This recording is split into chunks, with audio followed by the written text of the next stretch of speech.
at this point, we're in a fight for our lives, and we've been surviving for generations, and we're tired of just surviving. We want to live and breathe. I'm tired of putting "I can't breathe" t-shirts on. Welcome back to the DWD podcast, a podcast focused on ending polarization through conversation. Of course, it's Joey here, alongside my brother Asher, and today we have Nupol Kiazolu. She's the Black Lives Matter's Greater New York president, Miss Liberia, and a Teen Vogue 21 under 21 member. Everybody, please give a warm welcome to Nupol. Nupol, thank you for hopping on the podcast. Hi, how are you guys? Doing really well. Thank you so much for joining us today. We're really excited for this conversation. So just to kick things off, we first wanted to thank you for giving us some of your time today. I know the last 2 months have probably been crazy for you. There's been a ton of attention on the Black Lives Matter movement. And I just wanted to first say thank you for all the work that you're doing. You've been doing this for almost close to a decade now, which is incredible.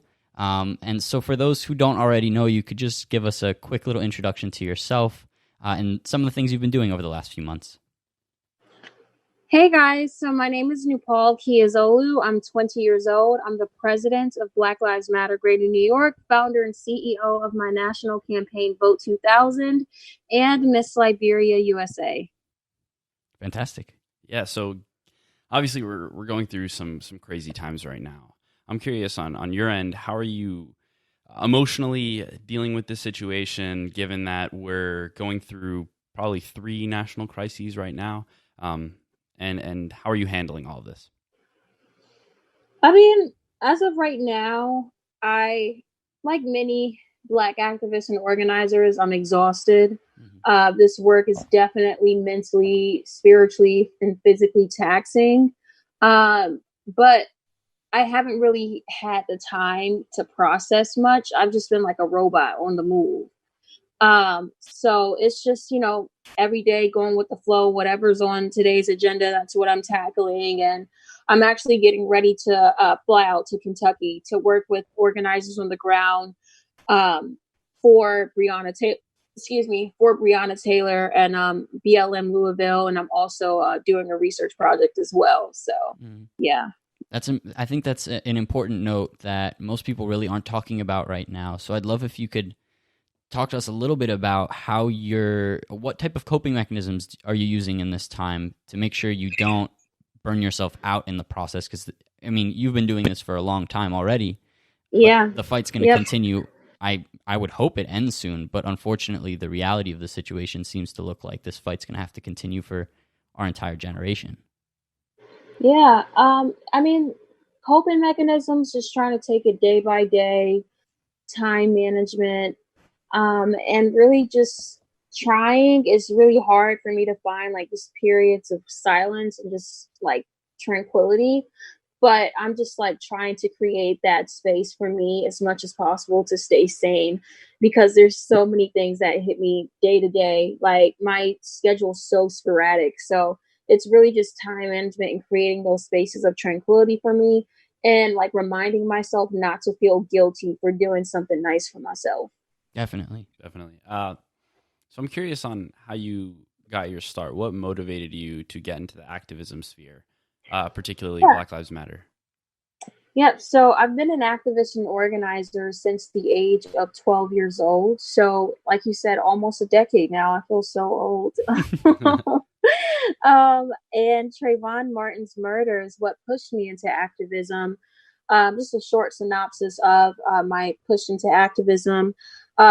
When Travyon Martin was murdered, I was extremely angry. And at the time, I couldn't fully articulate how I felt about his murder, but I knew that I had to do something. So I came up with this idea to hold a silent protest at my school. And I was in middle school at the time at Stone Mountain Middle School in Georgia. And I went to school the following day with a gray hoodie on and this message taped to my back stating, "Do I look suspicious?" And I had Skittles and iced tea in my hand to represent the things Travyon had in his hand at the time he was murdered. And of course, I was in the South in a predominantly white middle school in terms of the staffing and stuff at the time. So it did cause a lot of controversy. but nonetheless, I persisted.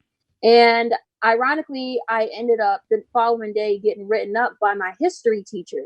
And the only ally I had throughout that time was my math teacher, who was a Black woman. And when I went to her to show her the write-up papers, she was like, all right, listen, I'm coming with you. So this lady literally risked her job by marching down to the principal's office with me in solidarity with her hoodie on. And we debated back and forth with the principal. And instead of suspending me, my principal sent me home to do my research and have my case ready for him the following day. So that's what I did. When I went home, I looked up my First Amendment rights. I looked up my rights as a middle school student in Georgia in the US. And then I came across the case Tinker versus Des Moines, which in short established the right for students to peacefully organize on school grounds. And that was the focal point of my argument the following morning. So right back again, my teacher and I were in the principal's office, going back and forth with the principal. And once I brought up Tinker versus Des Moines, he was so shocked. He was like, how the heck do you know about that at 12 years old? And I'm like, well, you told me to do my research, so that's what I did. And I won the case. And by the time we got out of his office, it was lunchtime. So when we went to the cafeteria, literally every single student in there had their hoodies on with the same exact message taped to their back. And my teacher and I just cried. And at that moment, I knew that being an activist and organizer was my calling. And I haven't stopped since. And it was shocking to me at that time because I grew up very bullied. So I didn't think that I'd have that much of an impact on my peers. But that just goes to show, like, it doesn't matter who you are, where you come from. You're capable, more than capable of effectuating change. So I haven't stopped since. It's interesting because at least from that story, it seems like activism takes many forms. It shapeshifts. Yeah. And so activism in a more formal sense, a lot of times people think of activism as marching on the street, or doing something in terms of like politically going into a political office to be an activist. But in your case, you used what you had as one of your resources: education, your school, your local community. And I think one thing which people can take away from your story is that you can actualize change at a community level. It's not needed. Yes. Community organizing is so important. And I always tell people there's not one way to be an activist or organizer. There's so many ways you can contribute. Like if you're a chef, like, listen, you can cook some food and bring us some food on the front lines because we be hungry. Like it's hot out there. It's exhausting. So like literally when I was on the front lines in Minnesota, we had chefs out there grilling for us, like, and giving protesters food. You know, that's real. Like if you sing, rap, like do that at a protest, like that will keep us motivated. Like there's just so many different ways that you can contribute to the movement. And it doesn't always have to be on the front lines. And if you can't be on the front lines, that does not make your work any less valid because we're still in the middle of a pandemic. And it's important to recognize that not everyone is able-bodied and able to be on the front lines every single day, like able-bodied people. So however you contribute, just make sure you have strategy behind it and you're amplifying the voices that are impacted by these issues. I really appreciate that note because I think there's a dialogue going on right now about what the term activist looks like.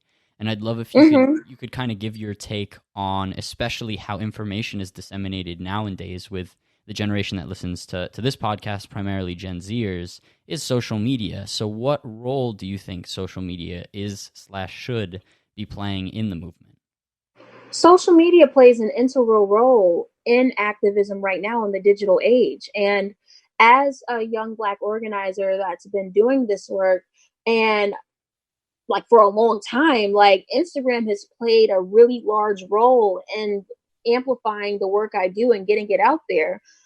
Before this uprising happened and my platform really, really took off, I had about 7,500 followers. Like I was nearing the 8K mark.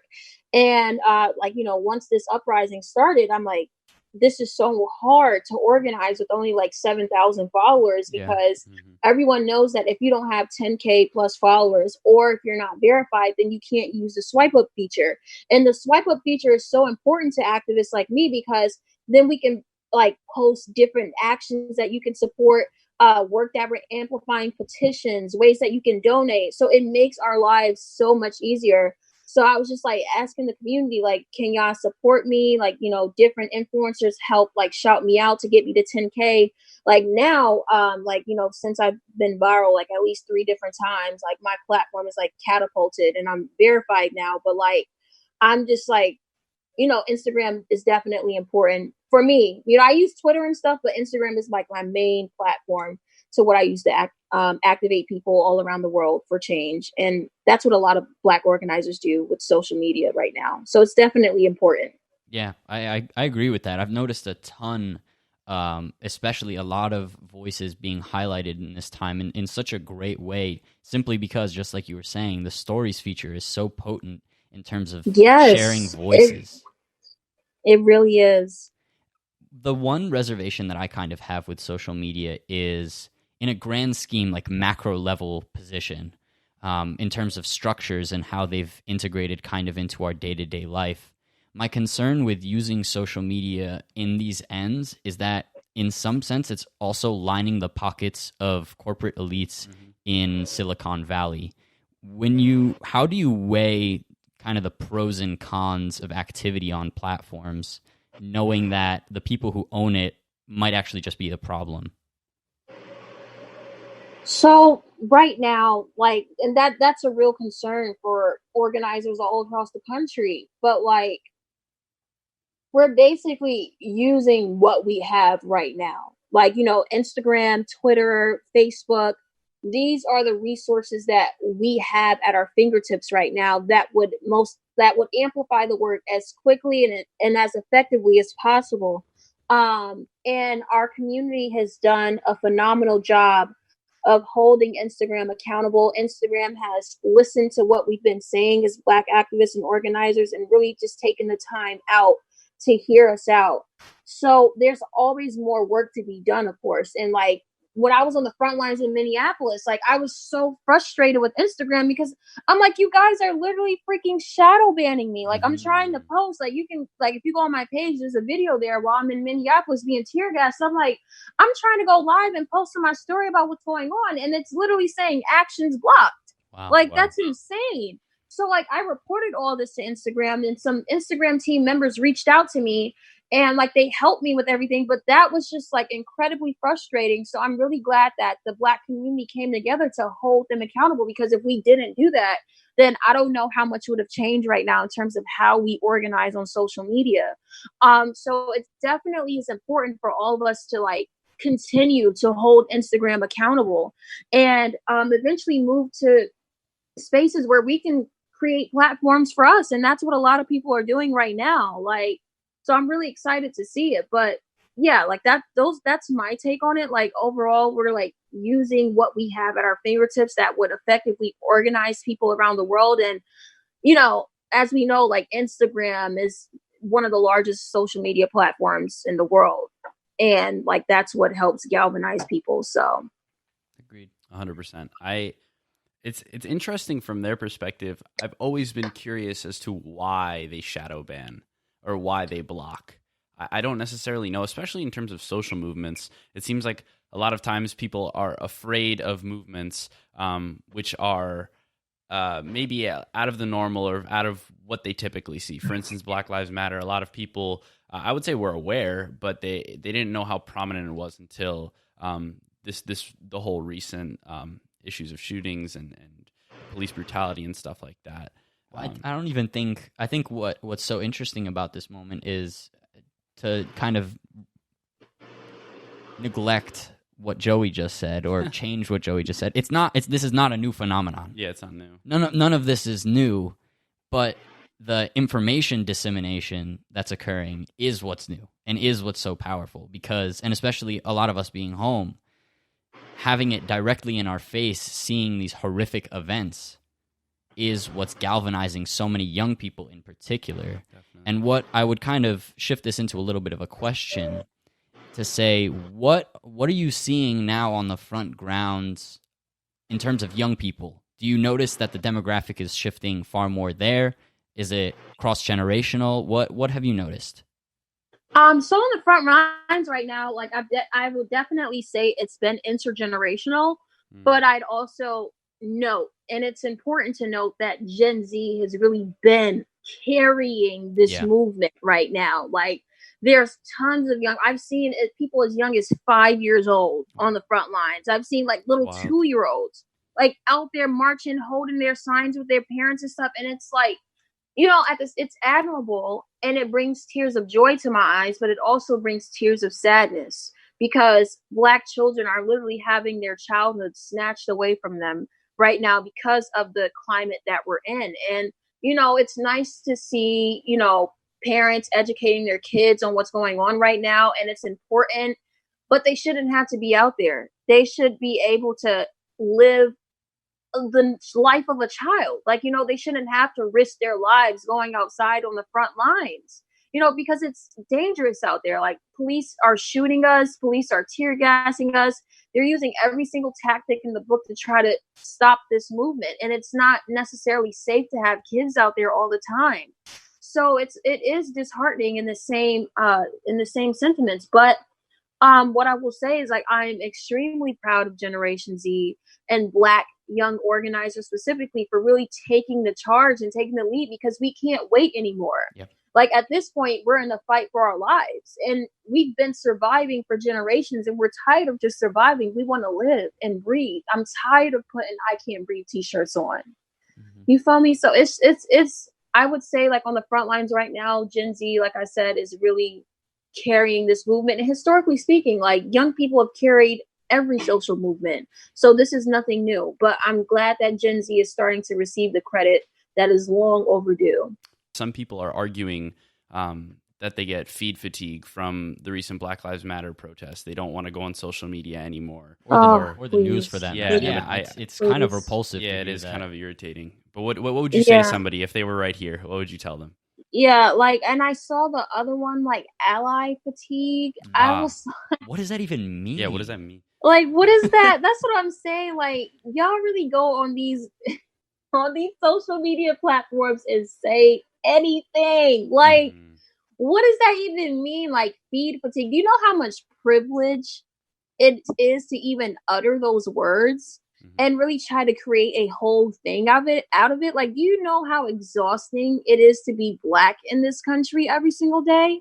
Like, I am proud of my skin. I love being Black, and I wouldn't trade it for the world. But it's dangerous, and it's exhausting. Like, you got into the movement like a month ago. Like, to the white people that's saying all this, like, okay, you have been on the front lines for like a month or two. I've been doing this for 8 years since I was a kid. Yeah. Right? And Black people, every single day, we have to live with the realities of being Black in this country, and not just in this country, but in this world. If you decide to kick your protest shoes off tomorrow and said you didn't want to be a part of this movement anymore, you can do that. And you won't really suffer any major repercussions. But we as Black people don't have the luxury to sit back and do nothing and just log out of our social medias and not be active in the current climate right now. We don't have that luxury. So check your privilege is what I would say to them. And if you feel that way, don't even bother contributing to the movement, because you're doing more harm than good. That's a powerful statement. What would, to kind of continue this conversation, you've really been on the front lines and seeing kind of the worst of our country. I read an article recently in researching for this. You were at Charlottesville, where things were really just in your face. What do you see in these people's eyes when you're confronted with them? Is it that much hatred in them, or is it fear? What is it? Man, I would for sure say there's just like pure hatred in these people's eyes, and it's just like, I understand like the systems that are in place that enable that behavior, but at the same token, it's just like, why? Like, when you really think about it in the grand scheme of things, you literally hate me because of the color of my skin. Like, we bleed the same blood, we have the same organs, like, we both have brains, we're both human beings. Like, I don't get it. Like, it's just like, literally simply because I'm a Black person, that's why you hate me. And it's just, it's exhausting. And like, when I look into their eyes, a lot of them look lost, brainwashed, just hateful. And it's yeah, like in Charlottesville, I was one of the youngest counter protesters on the front lines from start to finish, and it was absolutely traumatic. And like I was attacked by a white terrorist, and he almost damaged my kidneys, and that was like in the midst of the brawl that happened in front of UVA before the car plowed through the crowd. And I got caught up in that. I wasn't brawling or anything. I was trying to get away from the fights that were breaking out, but I ended up getting hit by this huge bald white guy.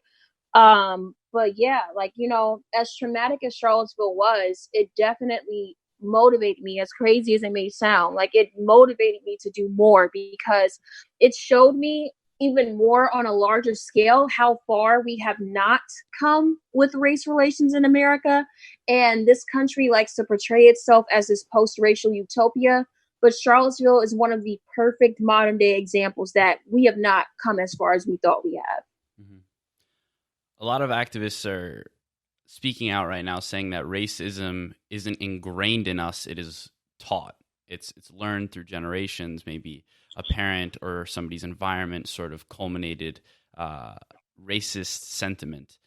Through that same token of thought, what can we do on an everyday level to almost depolarize that sort of education and make it less, basically just eradicate racism if it is at all possible in our day-to-day life?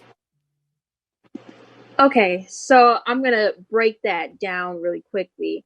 So I don't entirely agree with the sentiments that racism is taught.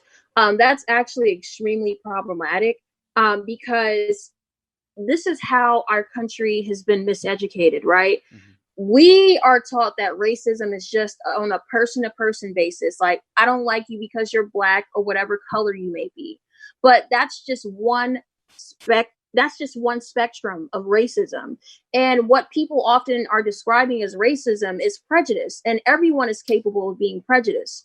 But racism goes far beyond, I don't like you because of the color of your skin.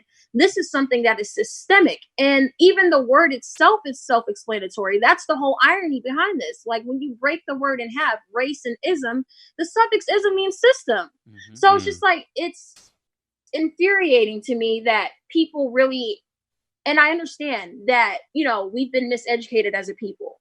But in a time like this, we have to start having these uncomfortable conversations about race, what racism actually is. And I've been saying this for years. And some people like to attack me, but it's the truth. Like, it's far beyond just a person-to-person thing. This is a systemic issue. And like I said, everyone can be prejudiced, but in order to be racist, you have to have that privilege plus power and be able to disenfranchise a whole population of people, right? So for me as a Black woman, and I'm hypothetically speaking, if I say that I hate all white people, the only thing that would do is hurt some white feelings. Mm-hmm. But white people, on the other hand, feeling that they are superior to us, to Black people and other marginalized demographics in this country and world, it's affected us in every sector of society, whether it be jobs, education, resources. Like, white supremacy has infiltrated every sector of our society. And we have to be honest, because if we're not honest about these types of conversations, then we're not going to go anywhere. And we're still going to keep going in this continuous cycle of race relations and tensions boiling over in this country. And then everybody wants to act shocked. And the analogy that I've came up with to describe racism in this country is that racism is a gunshot wound that America keeps putting a Band-Aid on. That's deep. And that's what it is. Like, you know, because the gunshot wound is still bleeding out and we just keep putting Band-Aids on it, and we really need to stitch it up. Mm-hmm. But in order to do that, we have to have the necessary tools. And one of the primary resources is education, educating people on these systems of oppression and how they can dismantle it. And white people come into the realization that they play a major role in dismantling white supremacy. And that starts with self-reflection and educating yourself. And Black people cannot be your full-time teachers. We have our own lives, and Google is too free and accessible to be willfully ignorant. Yeah. Okay? So, like, I'm willing to, like, you know, do teach-ins, I do workshops, I do all of that. But you also have to take self-accountability and educate yourself as well. Yeah. To that point, on an institutional and systematic level, you've gone out and said that you want to become president in 2036. And I want to talk about that a little bit, because I think it's an interesting thing to hold in dialectic with what you just said there. What still gives you faith in institutions and in systems to change so much so that you want to run the country? That's a great question. So, of course, with the current climate, I am disappointed in America and disheartened, and I'm directly affected by what's going on right now. But in the same breath, what gives me hope is the millions of people in this country that are on the right side of history. And when I am on the ground and I see the people every single day that are putting their bodies on the line for Black liberation and justice, it literally brings tears to my eyes. Like after every protest, I just sit back and I just cry in like amazement, especially like right now, because you couldn't have convinced me 3-4 months ago that I see over 50,000 white folks in Europe marching for Black people. Yeah. Like you just couldn't have convinced me. And like when I see this here in the States, like how many people are actually stepping up to the plate, it gives me faith in this country. Like no matter what happens, I don't think there's anything that can make me lose all hope for the future of this nation. And, running for president is a long-term goal. That's, years from now. But my political aspirations right now is like for local politics, running for office in my community, in Brownsville, Brooklyn, and I've been doing this work on the ground for years in Brownsville, Brooklyn. I'm definitely a community organizer that my community knows. My community can speak for me, and I work in the schools in my community. So, overall, what I would say is, ultimately, the power belongs in the people. And I emphasize people to recognize that elected officials aren't the only people that you should be counting on in terms of change. At the end of the day, they're there to serve you. That's why they're an elected official. But in this country, like we've created this culture of idolization when it comes to these politicians. And they just be acting like they Beyonce, like they're untouchable. And I'm just like, 100%. You work for us. Like, we can vote you out of that seat. And if you're running for office and the words that come out of your mouth don't align with your actual track record, you'll never get a chance to have that seat. And that's the type of culture that Gen Z is taking the charge on creating right now. So yes, right now I'm a organizer and activist on the front lines, but I also believe in that legislative sector, being in those rooms and at those tables, because it's imperative that our voices are there and that the communities that these people are making decisions on need to be members from those communities. So that's why I'm going into that legislative sector. Yeah. One campaign that you're spearheading right now, Joey's giving a little applause. That was beautiful. One campaign that you're spearheading right now is the Vote 2000 campaign. And I think it's so on point with what we need right now. But before we really even get into that, I'd love if you could speak to why you think younger people don't find voting, for lack of a better word, sexy. Like we vote at such low rates, even though it affects us, I would argue, more than the older folks who will vote. So what's your kind of take on that and that disparity? Yeah, so I wouldn't say that, because a lot of times the narrative is like young people don't care about voting or anything like that. And I would argue that isn't even true. What I would say is access to those resources. That's the primary problem why young people aren't turning out in the numbers that we need them to, is because they don't have access to those civic resources. And especially in Black and brown communities, and disenfranchised communities. And that's why I came up with the idea of Vote 2000, because I saw that need for access to civic education. And like in New York City, in our inner city public schools, I've been fighting for this for like over 3 years now, to bring civics back into inner city schools, because that's not just a privilege to have access to education about how to function in a so-called democracy. That is a right. Yep. So that's what I would say is the primary problem, that young people are systemically disenfranchised on being educated on how the civic and electoral processes of this country works. So that's the primary problem. It's fascinating, because I don't even think I've had a civics, like a formal civics course. Exactly. Yeah. Right? And it just gets thrown in with like some level of history, but the obligation gets to be placed almost on the history teacher to do that kind of work, which I don't think should be misconstrued for the same thing. Exactly. And it's like weird to see all this happen, but I kind of do have a prevailing thesis of it comes down to pure fact of people just want to keep their seats. And Republicans in particular, there's no term limits. Well, I mean, by subjugating young voices, it's undeniable that we're far more progressive than they would want us to be. So if they remove our access, then I keep my seat and my money and everything that comes along with it, which is frankly just disgusting. But I guess that's how it works. The one thing I want to just add here in terms of the voting process is, to you in this campaign, how are you going about motivating young people to go out to vote? Yeah, so the primary targets of Vote 2000 is to educate disenfranchised communities, Black and Brown communities, on the civic and electoral processes of this country and get them registered to vote. And I came up with this idea in 2017 when I held a campus-wide voter registration drive at my alma mater, Nelson Mandela School for Social Justice, which is inside of the Boys and Girls High School campus, which I don't know if you guys know, but in New York City, the inner city schools have multiple schools in one building. Yes. Mm-hmm. So there's 4 schools in that campus. And I had to work really hard to get every single school on board. And long story short, eventually on that Friday, we had an influx of graduating seniors come down to the library to get registered to vote. And they had attitudes. They were like, why do we have to do this? We already voted for the president. Wow. And then when I heard somebody say that, a light bulb went off in my head. And I'm like, yo, like, people really don't realize how important local politics are. Yep. Like, of course, like, you know, the president, he's like a figurine, but local politics is what really affects us every single day. So, for example, we vote for the district attorney. And if you get involved in the criminal justice system, that person can literally determine whether or not you walk free.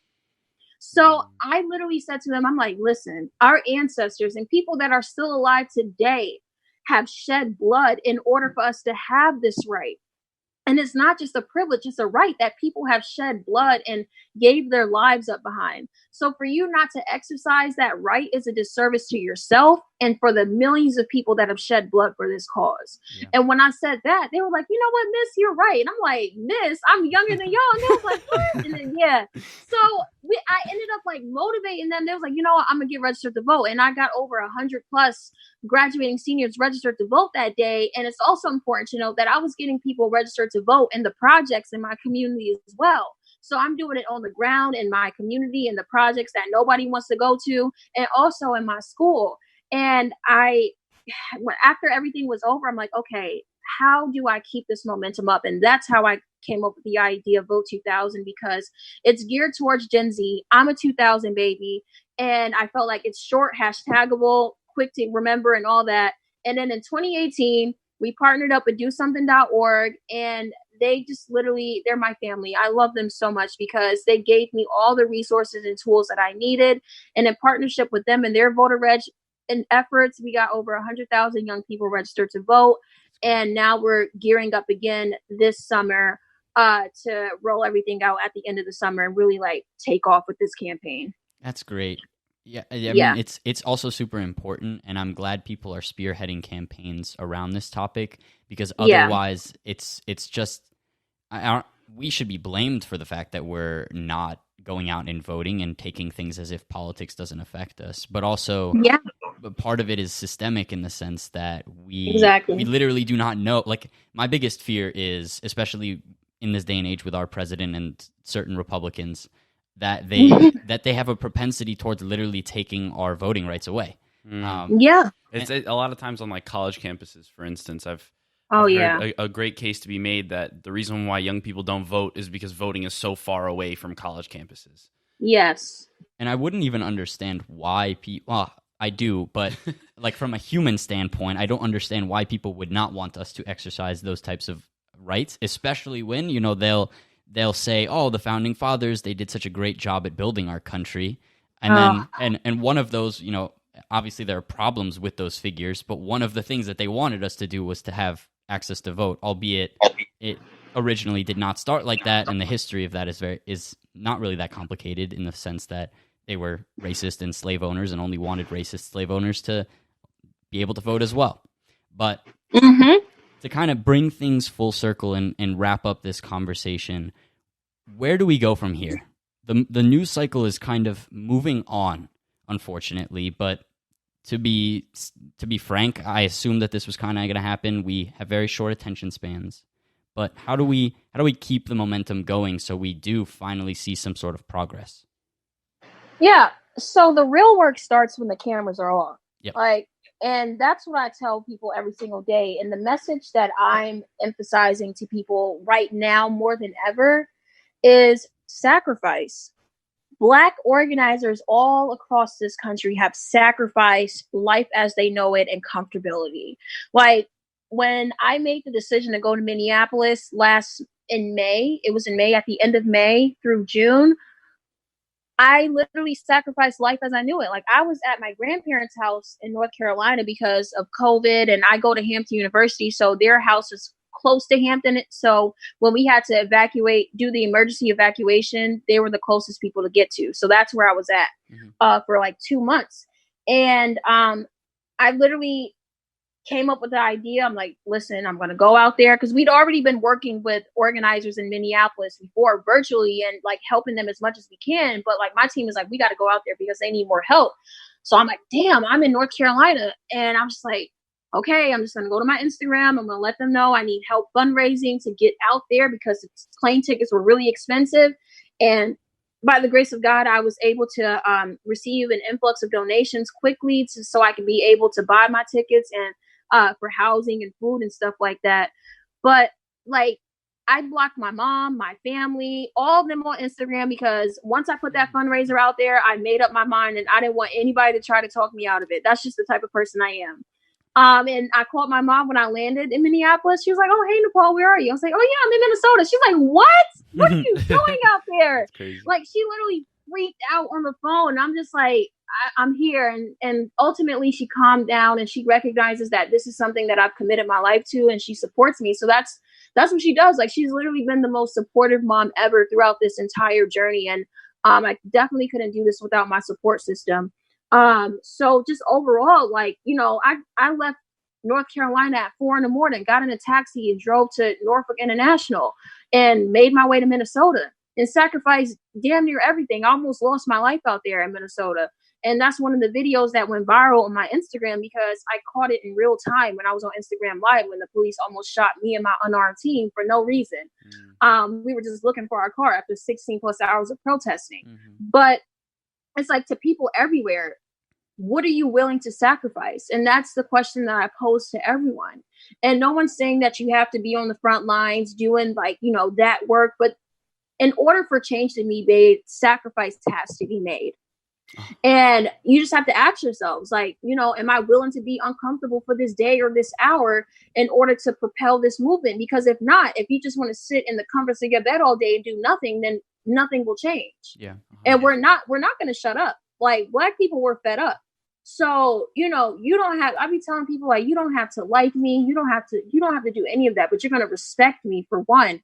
And two, to the system, like, you're going to give us what we deserve, and we're demanding it, and we're not asking nicely.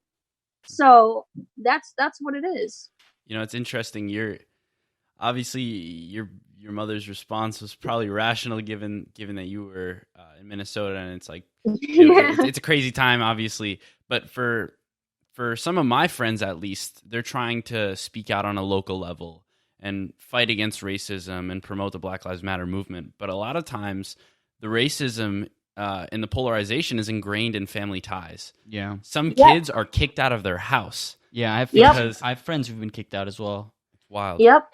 But what I will say, though, is the beautiful part of this moment is... They're sacrificing, though. I mean, well, I mean, that's a very severe sacrifice. True. But even aside from their sacrifice, which I respect 100 times, million times, but the movement has spread to not just be something that's even concentrated in urban centers. We live out in the suburbs, and literally there were protests every single weekend around every town around. There was one us. like last week, and I mean, that's so powerful. I think. Yeah. To just see, Yeah. because suburbia in particular is one of those like locations that, whether explicitly racist or subtly racist, harbors a lot of these beliefs, and it also tends to be very white.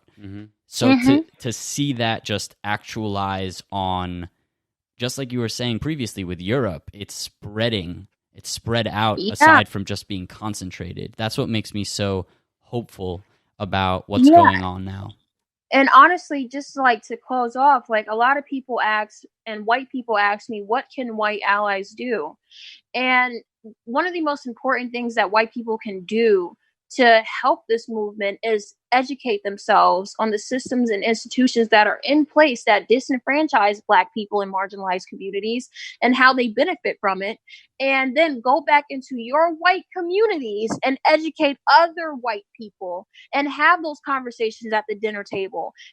Be a part of those uncomfortable conversations in educational realms. Because out of that uncomfortability comes productivity. And of course, not every conversation is going to go in the way in which you intend, but there's going to be 10 more yeses for those 5 no's you may receive. The work doesn't stop at a no, or some people not being receptive to what you're trying to say.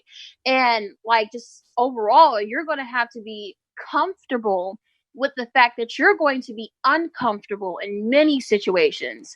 And that uncomfortability you may feel in that hour or day is what Black people feel every single day times 10.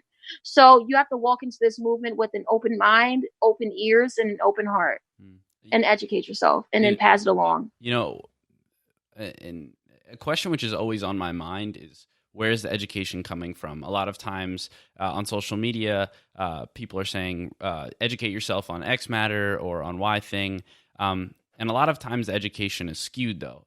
College board's under a lot of fire right now because of the AP US history exam, because people think that it's like a whitewash of history. Do you have any recommendations of where to educate yourself?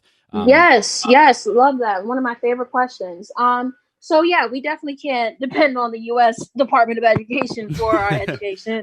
But what I will say, I'll give you guys a couple of book recommendations and a film. Like, I'm a huge bookworm.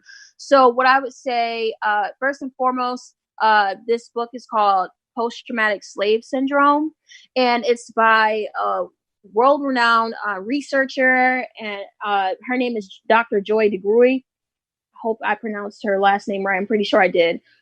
So Dr. Joy DeGruy, I became familiar with her at 15 years old after I watched a YouTube lecture on post-traumatic slave syndrome. And she coined that term, and she's written a whole book about it. So I implore all of you guys to read it. I just ordered the copy of an updated version, so I'm so happy to get into that. I would also say read The New Jim Crow by Michelle Alexander, who I'm also a fan of as well. And then I would really implore you guys to watch The 13th on Netflix, which is a film by the amazing Ava DuVernay. And it really gets into systemic racism from an institutionalized level. And in 60 minutes, it educates you so much. Like, I've watched it over 5 times now, and I always learn something new. So those are 3 recommendations I would give you guys in terms of like starting to educate yourself and really unpack everything that we've been brainwashed to believe in this country. Yeah, I can attest to the latter 2 of your recommendations. I read them when I was about a freshman in high school. Or I read The New Jim Crow when I was about a freshman in high school, and it was an incredibly eye-opening experience. Both Joey and I have experience as debaters in high school. And yes, me too. Oh, for real? What type of debate did you do? So it was very basic. I wouldn't say that it was like anything probably on you guys' scheme, because my school is very small and underfunded, but we would usually debate with other like local schools on like political topics or stuff like that. But it was very in a small scheme of things. Yeah. What did you guys do? So we did Lincoln Douglas debate and PF. Yeah, PF for like no, they don't have that in the hood, honey. Yeah. I will say though, we had quite a few Success friends from Academy Success Academy. Has a lot of that would dive into that. They were a powerhouse. Crazy. And they forwarded a lot of especially Angela Davis as well. Both. Yes. I would recommend anything from Angela Davis for anyone who's listening as well. Yes, Angela Davis, love her, love them. I met them in 2017 or 2018. It was one of those years, 2017 or 2018. I got to see them speak at Riverside and like meet them. Almost passed out. Like, yeah, I was gonna say, was that like a like meeting your idol type of moment? Because no, like I almost passed out. Oh my gosh! I had to keep my composure. Like it took everything in me not to scream when I saw Angela in the flesh. So yeah, That's great. Well, I really appreciate this conversation, and to roll the red carpet a little bit out for you, where can the people find you at this moment or support any of the causes that you're working on? Yeah, so you can find me on Instagram at Nupol_Justice and Twitter NUPOL_Justice. I'm most active on Instagram. That's where you see me every single day posting about new things I'm doing, new actions, and things that you can support. So yeah, and then stay tuned for Vote 2000's relaunch, and I'm super, super excited for this. And thank you guys so much for having me on. This is one of the most enlightening and like fun conversations I've had with podcasts, because typically they're kind of boring for me because they just ask like the same repetitive questions. Yep.